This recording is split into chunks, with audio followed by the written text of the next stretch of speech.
సుపరిపాలనలో తొలి అడుగు పేరిట రాష్ట్ర వ్యాప్తంగా టీడీపీ నిర్వహిస్తున్న కార్యక్రమాలు రెండో రోజు ఉత్సాహంగా సాగాయి. అనంతపురం జిల్లా సెట్టూరు మండలంలోని అయ్యగార్లపల్లి, కనకూరు, అన్నంపల్లిలో నిర్వహించిన కార్యక్రమంలో ఎమ్మెల్యే ఆమిలినేని సురేంద్రబాబు, ఎంపీ అంబికా లక్ష్మీనారాయణ పాల్గొన్నారు.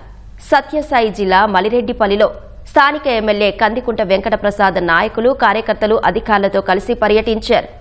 అన్నమయ్య జిల్లా సిబ్యాల గ్రామంలో మంత్రి రాంప్రసాద్ రెడ్డి ఇంటింటికి వెళ్లి కరపత్రాలను పంపిణీ చేశారు. నంద్యాల జిల్లా డోన్లో ఎంపీ బైరెడ్డి శబరి, ఎమ్మెల్యే కోట్ల జయసూర్య ప్రకాష్ రెడ్డి, మాజీ ఎమ్మెల్యే కోట్ల సుజాతమ్మ డోర్ టు డోర్ ప్రచారం చేపట్టారు. పులివెందుల్లో టీడీపీ ఇన్ఛార్జ్ బీటెక్ రవి స్థానిక నేతలతో కలిసి ఇంటింటికి తిరిగి కూటమి ప్రభుత్వం అందజేస్తున్న సంక్షేమ పథకాలను వివరించారు. కాకినాడ జిల్లా ప్రత్తిపాడు నియోజకవర్గం ఏలూరులో స్థానిక ఎమ్మెల్యే సత్యప్రభ, రాజ్యసభ ఎంపీ సానా సతీష్ బాబు ఇంటింటికి తిరిగి ప్రభుత్వం ఏడాది కాలంలో చేసిన అభివృద్ధి పనులను వివరించారు.